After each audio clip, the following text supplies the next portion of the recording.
Tudo bem, meus queridos? Então vamos lá. Eu vou aqui tratar essa aula.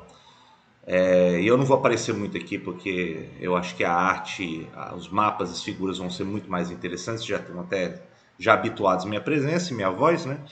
Mas eu apresento aqui já a segunda parte do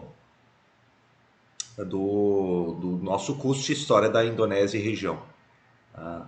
E é interessante que agora essa segunda parte, na aula 2 a gente vai ver mais ou menos do século X até o século XV, XVI, que é quando o Islã começa a chegar nas costas das ilhas, na Indonésia e região.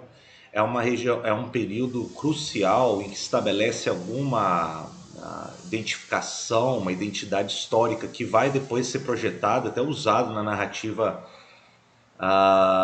no século XX por Sukarno, né? Na verdade, tentar construir aquele conceito de Nusantara, que é aquela grande universo de ilhas que compõem o arquipélago indonésio. Então é um período crucial, esse período do reino de Majapahit que a gente vai ver.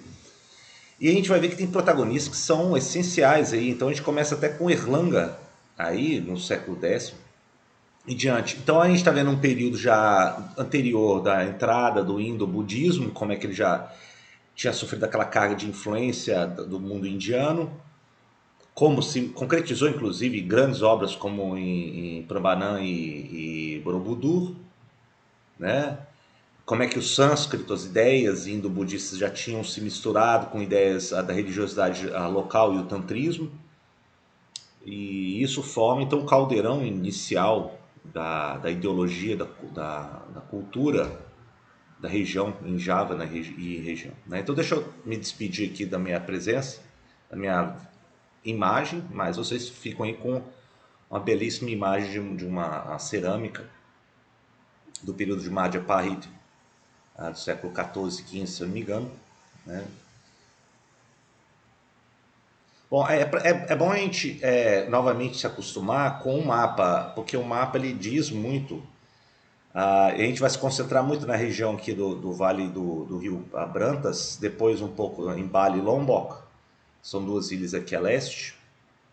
Essa região que é onde tinha surgido também, em parte, Quinquedo, aqueles monumentos indo-budistas que a gente falou na aula anterior. E é um reino que depois vai se estabelecer na região de Kadiri, que vai ganhar proeminência no século X em diante. Também falaremos uma parte aqui da região de Malaio, que vai ganhar uma certa emancipação depois com a queda de Madhya-Parit. E claro, todo o entorno, o Mar de Java, o Estreito de Malaca, que vai ter uma fundamental importância, a ligação com as outras ilhas a leste e ao norte com o Mar Meridional Chinês e a costa chinesa. E é claro, o acesso aí ao mundo indiano, o Oceano Índico, com as possibilidades comerciais. Então eu estou trazendo novamente isso para refletirmos geograficamente os locais históricos. Agora, a gente tem aqui duas partes separadas. A gente falou um pouco mais da região de Mataram e região central na planície de Quedo na aula anterior. E a gente vai agora analisar essa região um pouco mais aqui a leste, na região de Java, ao longo do rio Prantas, que vai desaguar aqui perto da ilha de Madura. É nessa região aqui que vai ascender um reino chamado de Kadiri, que vai começar a ter um certo protagonismo nos séculos X e XI.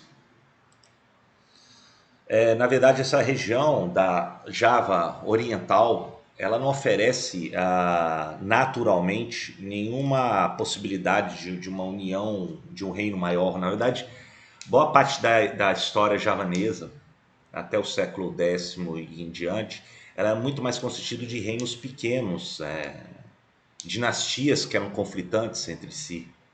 Né? Talvez uma que comece a sobressair vai ser na região do Java Oriental ao longo do Rio Brantas, como eu identifiquei com vocês, né, a partir do século XI em diante.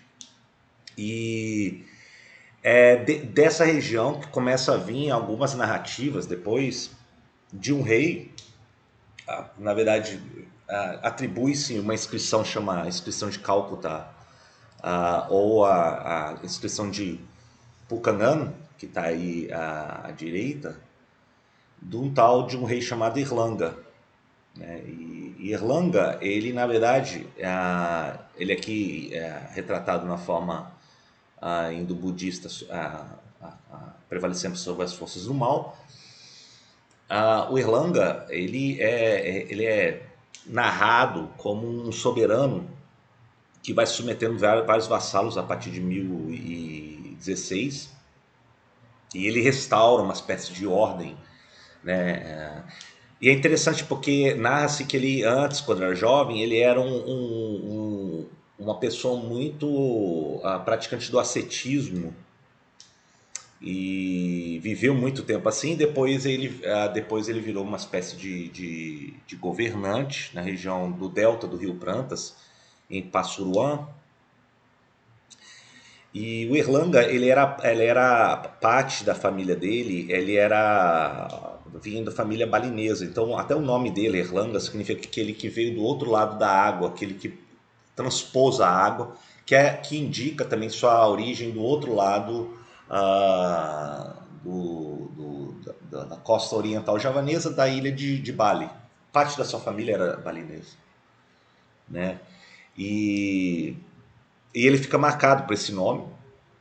E o Erlanga, ele começa a ter uma série de ofensivas militares e políticas. Ele de acordo com os épicos e a inscrição Cálcuta aí, ele seguiu os conceitos de um sábio indiano, filósofo, Kautilya, que recomendava que você tinha que trabalhar a desunião, a subversão contra os inimigos, né, para justamente tentar se estabelecer como uma hegemonia entre eles. Na verdade, o Kautilya, a grandeza das reflexões do Kautilya, o indiano Kautilya, ele se compara até a Maquiavel, né? Ele era um dos precursores da filosofia, da ciência política no mundo indiano. E Erlanga, ele é retratado como um soberano que tem todas as qualidades, inclusive até atribuição aí, né, religiosa, como está demonstrado em uma das imagens dele. Uma coisa muito atribuída já a partir do século X em diante, um soberano com as qualidades e encarnações divinas, né, como forma de legitimidade. Agora, o problema surge depois que o Erlanga chega a morrer. E existe um épico, depois escrito em 1365, que é o Nagarkirtagama, que ele narra que o Erlanga ele decidiu, prevendo que os seus filhos iam brigar pelo reino de Kadiri, ele dividiu uma parte sul, né, a Darra, e uma parte norte de Angala. E esses filhos de Erlanga, eles depois começam a lutar entre si, e isso vai dividir o reino de Kadiri até mais ou menos o século XII. Então essas decisões de Erlanga são lamentadas no Nagarkirtagana, né? Esse épico que foi escrito no século XIV, que sobreviveu depois de um achado na ilha de Lombok, somente no final do século XIX.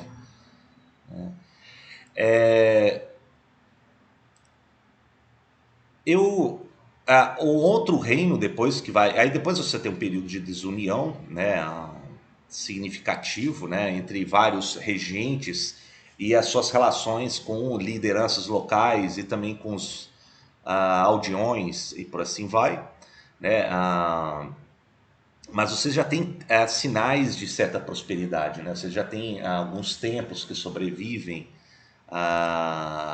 desse período, como por exemplo do século XIII. Você já tem um templo. Já no período do reino de Singasari, porque já no século XIV, XIII, melhor dizendo, você tem um outro príncipe da região de Kadiri, que ele começa a unificar outra vez e submeter várias lideranças locais. E ele estabelece como um rei, mais especificamente, ele em 1222, um rei, como narra o épico, o Nagarkirtagama, o Kertajaya, ele foi derrotado por um forasteiro, alguém de fora, de acordo com a época, que chama Kenarok. E Kenarok depois ele se estabelece como rei numa nova região ali no litoral do Java Oriental. E depois ele vai nomear esse reino como Singasari. Então já é um novo período dinástico na região de Java Oriental, já no século XIII em diante. Né? Então Angkor ele estabelece uma nova dinastia, mas essa dinastia ela vai ganhar o seu auge apenas no final do século XIII, com Kertanegara. Kertanegara é muito narrado nos épicos javaneses depois, como o auge desse período da dinastia Singasari no Java Oriental. Tem até aqui um mapa aqui no auge das extensões marítimas, e percebam que vai até no Mar de Banda, em Sulawesi, as ilhas de Bali, a parte meridional de Sumatra, a ponta sul da Península Malaya e o litoral sul de Bornéu. Então ele domina praticamente toda a região da passagem marítima aqui do Mar de Java no Sudeste Asiático no final do século XIII. Então é interessante a gente notar que essa dinastia ela foi fundamental para depois pautar um outro império que vai vir, que vai ser o Império de Majapahit.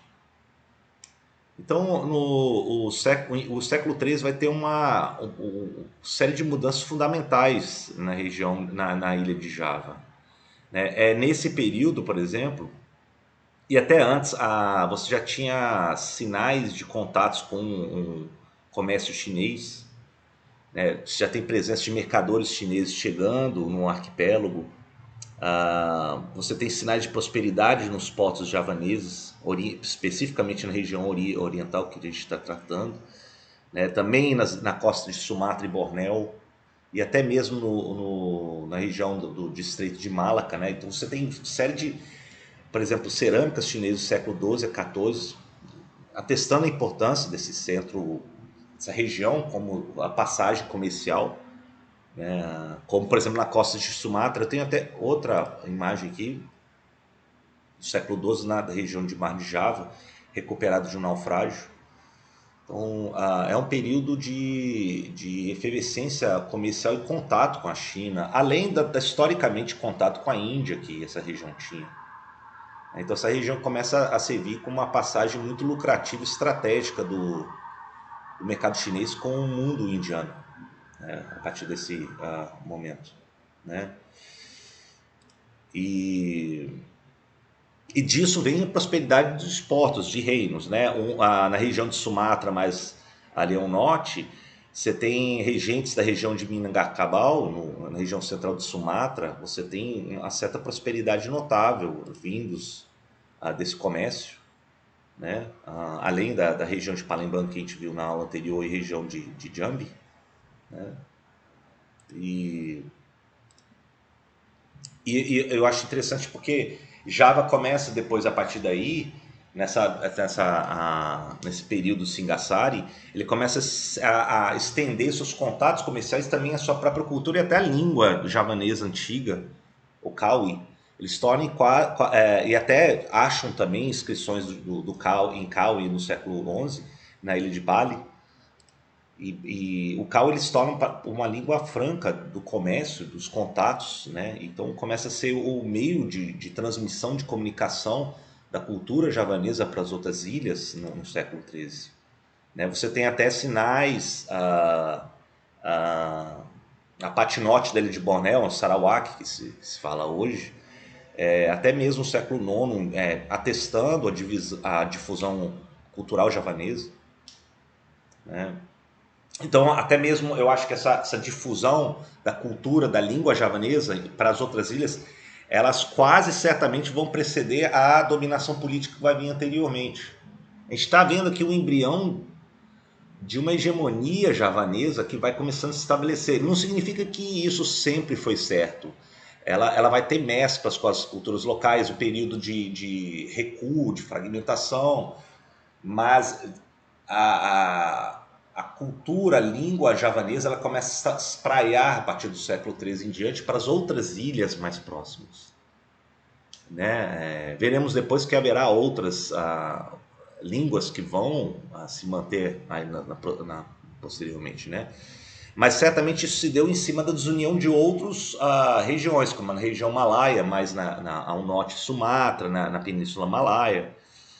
Né? Mas eu acho que o auge se dá com o rei, o Kertanagra, que vai reinar de 1268 a 1297, em que ele começa a impor sua autoridade sobre todas as regiões além da ilha de Java, como no sul de Sumatra, na região de Malaio, 1275, né, que já é considerado já um momento decisivo.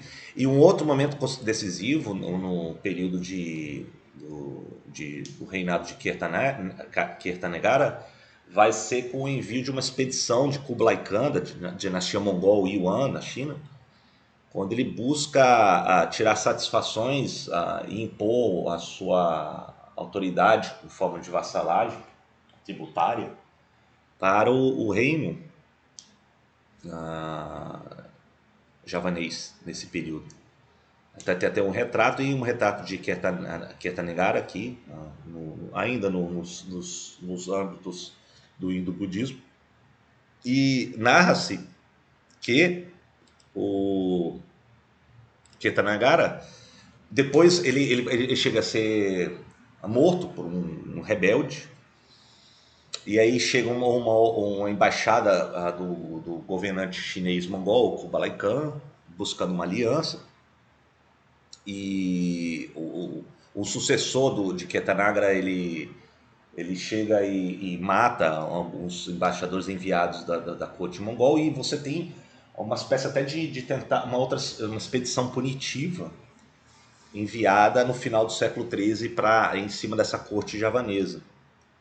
Né? Então aí você já tem até uma virada do período dos chineses, que agora eles buscam impor militarmente a dominação na região, que eles não conseguem.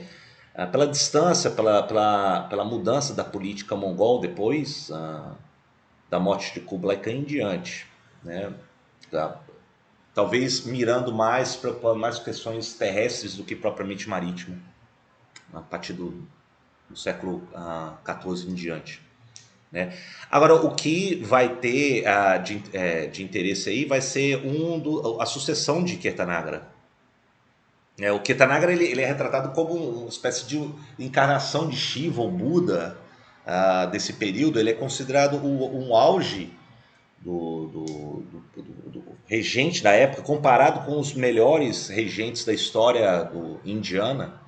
Isso é narrado por Prapancha no épico Nagra Kertagama, que eu estou trazendo para vocês. Então, o Kertanegara ele vai ser tratado quase como uma espécie de arquétipo de regente soberano javanês para prosperidade. Né? E ele usa toda aquela narrativa de atribuir as qualidades divinas de Shiva ou das melhores figuras das qualidades budistas no rei. Né? Então o épico Nagra Kertagama, ele que o Prapancha escreve, ele identifica isso como. E não somente isso, como esse épico ele descreve todas os festivais, por exemplo, o famoso Festival do Ano Novo, as festividades religiosas. Isso vai ser toda a base depois que vai se estabelecer a cultura javanesa, que vai se estabelecer em outras ilhas nos séculos posteriores. E também a descrição de todos os reinos, lideranças e locais onde o rei, o Kertanagra, se estabeleceu em outras ilhas, no final do século XIII. Então daí que nasce já uma narrativa de que existe uma unidade histórica imperial que se estendeu na região do arquipélago, que depois vai ser retomada outras vezes na história da Indonésia. Baseado nessas narrativas desse épico do Prapancha. Né? E, e o Ketanagra, ele é o regente, ele é um que ascende politicamente, ele aproveita as oportunidades, os contatos com os chineses, porque depois os chineses vão vir tentar tirar essa satisfação, né? E vai ter uma série de mudanças. Agora, como eu falei, em 1289, o Ketanagra, um dos seus representantes, vai maltratar o enviado de Kublai Khan, que os mongóis exigem a submissão do rei, ele discorda. Haverá uma outra expedição já punitiva em 1292, mas Ketanagra já tinha sido morto por um rebelde antes desses invasores chegarem, portanto. Né? E um dos genros de Kertanagra, que vai ser conhecido como Kertarajasa, ou o Raden Wijaya, está aí retratado, né? Ele aproveita a situação e ele estabelece, ele pede para os enviados mongóis de que ele deveria ser o aliado dos mongóis. E ele começa a se impor sobre os outros rivais na sucessão de Kertanagra, né? Mas o fato é que ele começa a se impor, e nisso ele até muda a capital um pouco mais para o sul, em Madhya-Pradesh, que é interessante a gente até voltar no mapa para localizar, porque vai ser a região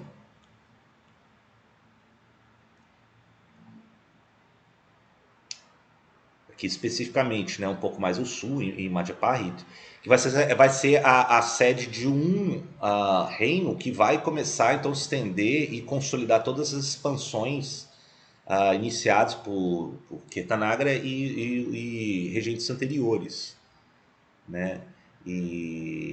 Então o Kertanagra ele morre, né? O Kertarajasa ele começa a suprimir rebeliões em vários locais em Java, né? Em 1319 já aí, esse reino centrado em Madhya Pradesh estabeleceu em boa parte de Java. E depois haverá a sucessão, depois de um tempo, de uma filha de Kertanagra, que vai ser a tribo Fana, que ela vai reinar de 1328 até 1350.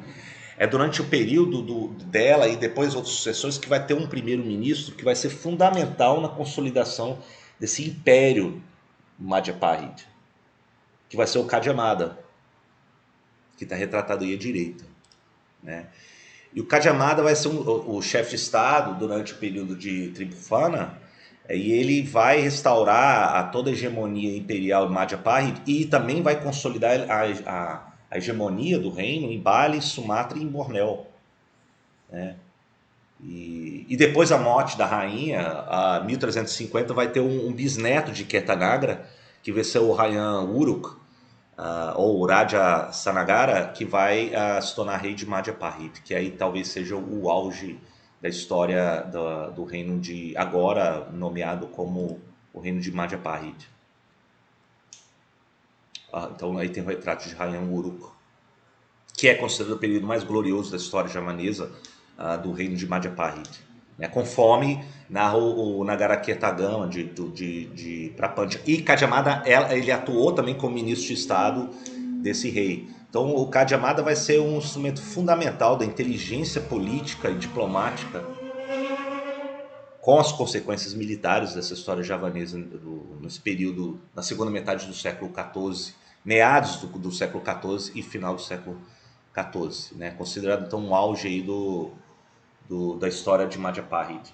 E o reinado de Rayan Uruk, de 1350 até 1389, ele é muito narrado no Nagaraketagama, o épico, né? Esse poema esse épico que traduzindo seria depois uma espécie de descrição do país, né, do vasto país.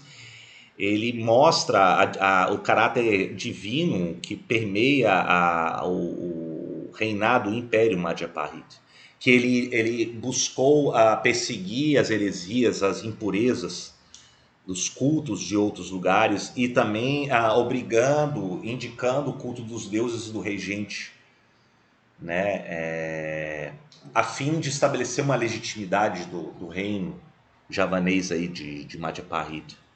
né? É claro que esse épico de Prapancha, ele não esconde a sua intenção de venerar o rei, né? Mas na melhor tradição do literária javanesa antiga, né?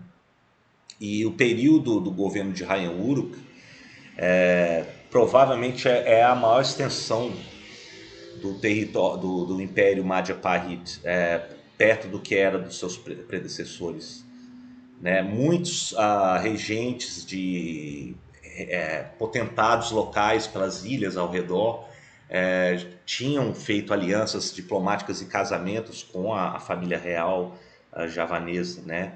Você tem uma rede de templos de culto divino e também do rei espalhados pelo reino, né? Então aí você tem já um período até de certa centralização e unidade autoritária desse governante, o Rayan Uruk, que é muito narrado pelo Prapancha, né? E, e as descrições nesse épico mostram também a lealdade de outros funcionários e aqueles que não tiveram, não se submeteram ou por rebeliões, não pagamento de impostos, como que isso depois gerou uma série de consequências, né? E também tem muita descrição do levantamento das terras e das regiões para questões fiscais. Você também tem a descrição de como é que a autoridade ela vai ser organizada em termos administrativos nesse épico escrito por Prapancha, né? E aí também tem toda uma descrição também das tradições do budismo mahayano e shivaísta, como que eles cultuam também a questão do rei diante dos súditos, né? Então tudo isso vai compor o cenário literário, político que depois outros reinos vão tentar resgatar, se basear nisso, né? A partir daí, a partir desse auge do reino de Madhya-Pratit, do reinado de Rayan Uruk, você tem um divisor de águas na história da região da Indonésia, né? E a descrição dos reinos descreve locais tão longes que é apenas, com exceção acho que da costa do Vietnã, as Ilhas Molucas, lá no extremo leste do arquipélago, no mundo do arquipélago indonésio, e também regiões hoje das Filipinas e norte de Sulawesi, não são mencionados, mas praticamente todas as outras regiões são mencionadas, né? E depois, já no final do século XIV, você tem a lenta decadência do reino de Madhya-Pratit. Só queria, peguei aqui um retrato de uma das batalhas mais centrais, que é a Batalha de Bubat, que Madhya-Pratit ele submete na região mais de Java Ocidental, em 1357, e o regente e a sua esposa, inclusive, são incinerados aí depois da batalha de Pubat. E aí vem a longa decadência do Madhya-Pratit. Já no final do século XIV, você tem regentes que já buscam uma certa autonomia e contatos internacionais, né? Então, 1389, por exemplo, na região de Palembang, que tinha sido sede anterior do reino de Srivijaya, vocês lembram, no período anterior, eles buscam contatos, apresentando-se como vassalo da dinastia Ming chinesa, recém-chegada ao poder, que tinha destituído os mongóis da dinastia Yuan. E isso já é considerado como uma espécie de, claro, subordinação, mas também a quebra daquela hegemonia javanesa do Madhya-Pratit sobre a ilha de Sumatra. Se bem que nesse período, esse regente ele não é bem sucedido no seu contato com os chineses, né? E as forças de Madhya-Pratit vão atrás dele, e esse regente depois ele foge para a ponta sul da Península Malaya, que vai ser o Parameswara, que está retratado, e depois ele muda para a região de Malacca, que é a região que vai controlar depois, e leva o nome do Estreito de Malacca. E aí, já no início do século XV, ele já se converte ao Islã, ele se declara como sultão de Malacca. E é interessante porque aí ele vê as possibilidades de se aliar a forças internacionais que dão a ele maior contato internacional em termos diplomáticos, em termos comerciais, tentando fugir dessa hegemonia javanesa de Madhya Pradesh. E ele já está testando a entrada de novas forças, né, novos valores na região indonésia, que vai ser o Islã. E entendendo que no início do século XIV, no início do século XV, os chineses da dinastia Ming, eles já não mais apresentam tanto interesse em estabelecer um controle, uma presença na região do Sudeste Asiático. Embora tenha havido o envio, né, das expedições, as grandiosas expedições de Cheng He, que eram muçulmanos, tem contato inclusive com os reinados dessa região, mas a dinastia Ming depois ela gradativamente vai abandonando uma política marítima para se concentrar novamente em questões terrestres, com questões mais prementes das fronteiras terrestres, que é onde a China tem que se concentrar mais para manter suas fronteiras, principalmente no norte do Império Chinês, né? Mas aqui você tem uma mudança e a entrada de um novo fator, que é o Islã e as vantagens de, por exemplo, o primeiro sultão de Malaca se convertendo ao Islã, né? E é claro, atestando aí já a fragmentação depois da morte do regente de Madhya Pradesh. E a decadência de Madhya Pradesh também vai produzir outras consequências. Então, do outro lado do Estreito de Bali, você tem a ascensão de outros reinados. A ilha de Bali, na verdade, até então era muito era presente também. Ela conserva depois muito da cultura de Madhya Pradesh, do mundo hindu, budista, né?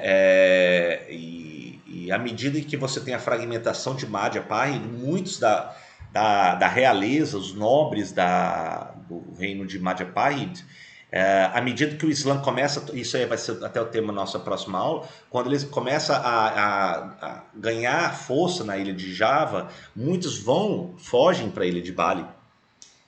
E ali começa a ascender no século XV um reino, entre outros, que existiam 9, 10 reinos até então na ilha de Bali, mas na região sul começa a ascender um reino, que é o Gegel, que vai começando a se sobrepor sobre os outros reinos de Bali. Inclusive no século XV, século XVI, uma espécie de auge desse reino balinês de Gegel, que estende as suas dominações para além da ilha de Bali, as regiões até o extremo leste da ilha de Java, em Plambangang, e em Lombok e partes de Sumbawa, né, além da ilha de Nusa Penida e em outras regiões. Então, mas aí você tem aí já um estabelecimento de uma dinastia posterior à queda de Madhya Pradesh, que traz toda a sua influência hindu-budista, muito mais hindu, né, com elementos tântricos e do shivaísmo, e que se estabelece nessa região a partir do século XV, XVI em diante. O que é interessante, porque vai explicar muito depois a singularidade da cultura balinesa nos séculos posteriores, né? Muito em cima dessa hegemonia de Gegel. E aí eu trouxe para finalizar a nossa aula uma das adoráveis artes balinesas da região perto de Klunggung, né, perto de Geldo, no sul da ilha de Bali, que é na região de Kamasan. E Kamasan, ela tradicionalmente ela fazia arte pictórica da narrativa dos épicos hindus, o Ramayana, o Mahabharata, para explicar a questão das forças, que se fala as forças ocultas, não vistas, e as forças visíveis. Esses dois universos que o universo hindu balinês ele traz e retrata para explicar as forças naturais, as forças cósmicas e humanas no mundo. E uma das artes, essa arte de Kamasan, dessa região, é uma coisa muito expressiva, muito colorida. Até hoje você observa no sul de Bali. Eu tenho até um outro retrato aqui, claro, isso aqui é do século XX, que é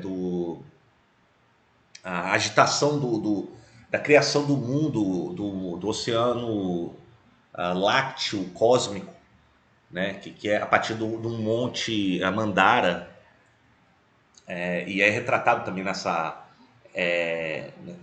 arte hindu de Kamasan. E outra coisa que começa a vir também das narrativas, dos épicos, dos deuses, das forças, vai ser o teatro de bonecos, de sombra, que vai ser o Wayang, e a projeção das sombras de Dalang, que é muito presente na cultura que vem herdeira da cultura de Madhya-Praga e depois se estabelece na cultura balinesa, né? Então, eu gostaria de encerrar por aqui. Eu acho que a gente já viu uma parte crucial, expressiva. A aula que vem eu vou já explicar um pouco mais. Posso explicar algumas outras questões culturais, mas a partir do século XV em diante a gente tem já a entrada de via mercadores, comerciantes e depois até como foi o primeiro sultão de Malaca já preconizou a entrada do Islã nessa região, né? E aí a gente vai ver depois no século XVI que é a entrada de outros estrangeiros, essa região que é tão tomada por outros de estrangeiros, né, muçulmanos, indianos, chineses, malaios, e por assim vai. Você tem a chegada já de outros estrangeiros do mar, que são os portugueses, depois outros europeus. Então, como é que isso vai começando a compor já uma fase mais posterior da história da Indonésia? Então, a gente se vê na próxima aula, na aula 3.